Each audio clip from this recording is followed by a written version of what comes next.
this tutorial we're going to be exploring clay working tools and equipment, looking at what's available to use and how you can use it and any health and safety considerations you need to be aware of. This will help you to complete the first sections of Workbook 1. It's quite easy to buy affordable beginner sets for clay work. This sponge is used for adding texture. This wire tends to be used for cutting off large sections of clay. This tool tends to be used to gouge out smaller sections. And then you've got more refined tools like this, which has a drill piece to it, so you could create holes in your clay. This is known as a kidney, and often they come made from rubber, and that's great for smoothing out clay. There are a range of other tools that you can buy, made from different materials as well. These are my preferred tools. These are silicone based, so they're great for smoothing out clay. You've got these metal based doming tools, some cheaper alternatives made from plastic, and then you've got some metal and also wooden tools. So these are great for creating texture. That's another drill shape. I also fashion a cutter from a DIY tool. So this little tool here is used for tiling normally, and it's great for cutting clay.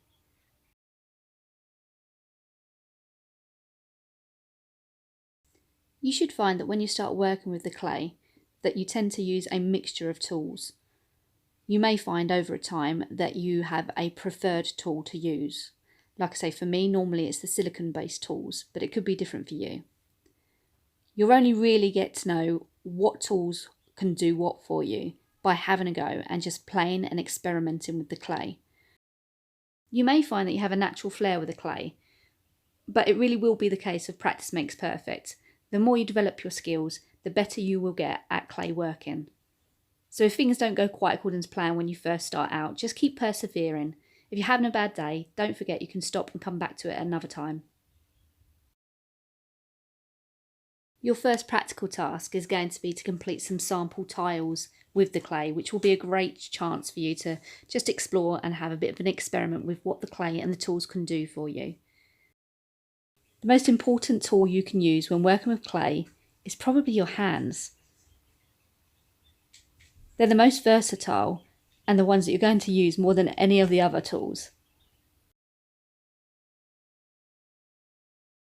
A potter's wheel is a piece of electrical equipment often used to create round objects such as bowls, plates, mugs. The plate spins, enabling the potter to create a more uniform shape. There are some safety issues when using a pottery wheel. The first one is that generally nowadays they're electronic. So any safety measures that you would need to follow when using any electrical pieces of equipment, you should follow with a pottery wheel. So making sure that the equipment is in good working order, there's no frayed wires and no trailing leads that people could trip up on. The other issue with a pottery wheel is because the plate is spinning, if there was any loose clothing or jewellery hanging down into it, it could become entangled in the wheel. So this is another reason it's a good idea to have your hair tied back and to be wearing an apron whilst using it. A kiln is basically a large oven designed to heat up the pottery and harden it. Now there are a huge range of safety measures that need to be followed if you were to be using a kiln, and you would need to be specially trained in using this piece of equipment. Some materials when heated can release toxic fumes, so again the equipment needs to be in good working order with the appropriate ventilation. Somebody who knows what they're doing should be supervising the use of a kiln at all times in the event of any accident or fire. But don't worry, we won't be using a kiln in this project. You should now be able to complete pages 2 to 4 of Workbook 1.